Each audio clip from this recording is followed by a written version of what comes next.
আহমদুল্লাহর গালে গালে কি বই পান নাকি?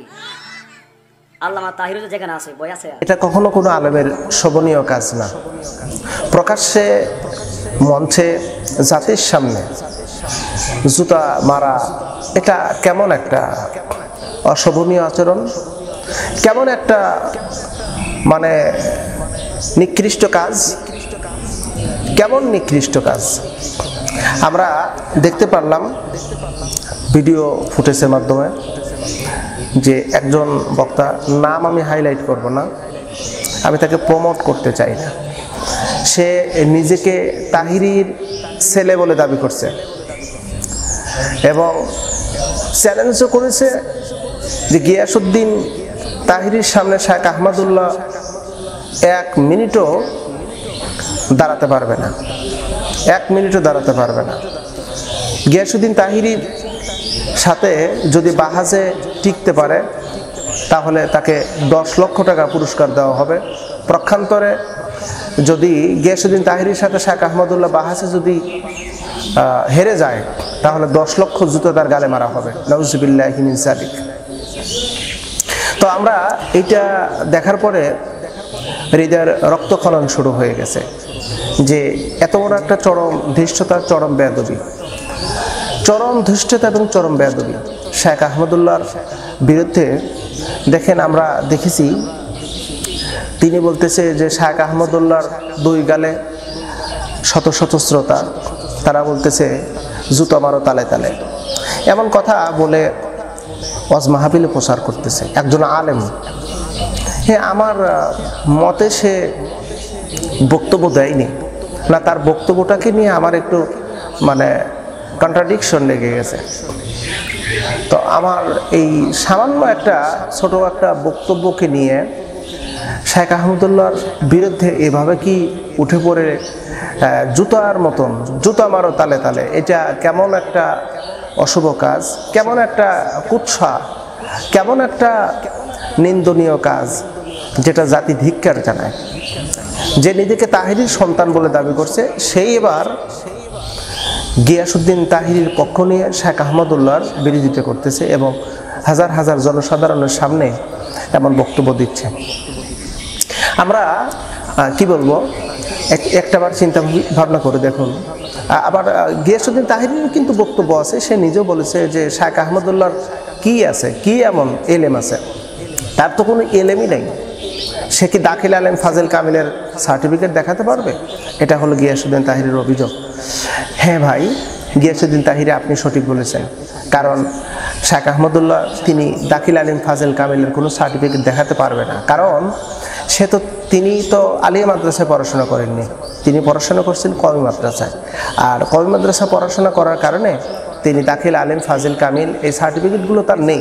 তবে হ্যাঁ, তিনি যেখান থেকে লেখাপড়া করেছেন তার শৈশবকাল শুরু হয়েছে লক্ষ্মীপুর থেকে। আমরা ভালো করে জানি বাংলাদেশের যতগুলো জেলা আছে, কিছু জেলার কিছু জায়গা আছে যেখানে ইলমে দ্বীনের গোড়া বলা হয়। লক্ষ্মীপুর, তারপরে নোয়াখালী, চট্টগ্রাম, এসব জায়গায় কিন্তু ইলমে দ্বীনের ঘাঁটি। আর তার শৈশবকালটা শুরু হয়, লেখাপড়া শুরু হয় লক্ষ্মীপুর থেকে। তিনি বাংলাদেশের এশিয়া মহাদেশের অন্যতম বিদ্যাপীঠ মাদ্রাসা হাটহাজারীতে তিনি পড়াশোনা করেছেন, হাটহাজারীতে পড়াশোনা করেছেন। যশোরে তিনি দাওরা ফারেক হয়েছেন, এরপরে তিনি খুলনাতে তিনি ইফতা করেছেন। তো তার যে এই যে শিক্ষা যোগ্যতা, তিনি যে শুধু এই শিখেই শেষ করেননি, বরং তিনি যে কিতাব নিয়ে গবেষণা, তার গবেষণালব্ধ কিতাব কিন্তু আমরা বাজারে পেয়েছি, এমনকি তার বয়ান আমরা শুনেছি। তার প্রত্যেকটি বয়ান এত স্মুথ, চমৎকার, এত সুন্দর শালীন ভাষায়, চমৎকার ভাষায়, কথা আদবের সহিত তিনি বক্তব্য দেন, যেগুলো শুনে অনুপ্রাণিত, আমি নিজেও অনুপ্রাণিত। তবে আমি তাকে প্রমোট করার উদ্দেশ্যে বলতেছি না, কারণ একজন আলেমকে আরেকজন আলেম মঞ্চের হাজার হাজার শ্রোতার সামনে তাকে অপমান অপদস্থ করবে, এটা তো মেনে নেওয়া যায় না। বরং আমরা এই মর্মে শুধু আমরা উপদেশ নসিহত করতে পারি যে আপনি তাহিরির সন্তান হন আর যারই সন্তান হন দাবি করেন, আমাদের কোনো আপত্তি নেই, কিন্তু আপনি কোনো আলেমকে হ্যায় প্রতিপন্ন করতে পারেন না। আপনি কোনো আলেমকে এভাবে প্রকাশ্যে দিবালোকে সবার সামনে আপনি বেজ্জতি করতে পারেন না। আপনি জুতো মারবেন মানে কি? আপনি কতটুকু কথা বলছেন আপনি কি জানেন? আপনি কত বড় মানহানিমূলক কথা বলেছেন আপনি কি জানেন? আপনার বিরুদ্ধে যদি মানহানি মামলা করা হয় তাহলে তো আপনি ফেঁসে যাবেন।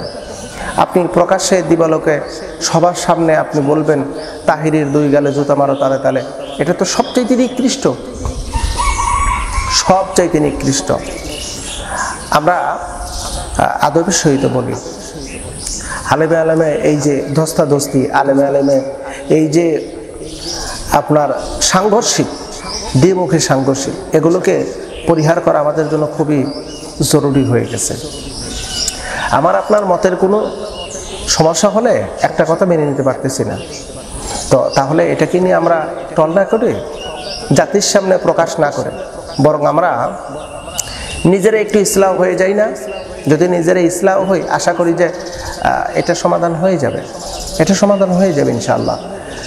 আর আরেকটি বিষয় আমরা লক্ষ্য করতেছি যে শেখ আহমদুল্লাহকে নিয়ে যেভাবে উঠে পড়ে লেগেছে, এই যে যারা মাজার পূজা করে, যারা মাজারকে সেজদা করে, মাজারের কাছে গিয়ে চায়, আমি কিন্তু মাজার বিরোধী নই, যে মাজারের কাছে মাজার আপনি যেতে পারেন, যান, সমস্যা নেই, জিয়ারতের উদ্দেশ্যে আপনি যেতে পারেন, কবর জিয়ারতের উদ্দেশ্যে আপনি যেতে পারেন, কিন্তু তাকে সেখানে গিয়ে সেজদা করা, এরপরে হলো কোনো কিছু চাওয়া, এটা কিন্তু কোরআন এবং হাদিসে কোথাও স্বীকৃতি নেই এবং কেউ দিতেও পারবে না, কেউ দিতে পারবে না।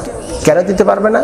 তার কারণ হলো যে এটা হলো যা শিরক, মাজারে যা শিরক, আল্লাহ ব্যতীত মাজারের কাছে চাওয়া মানে কি?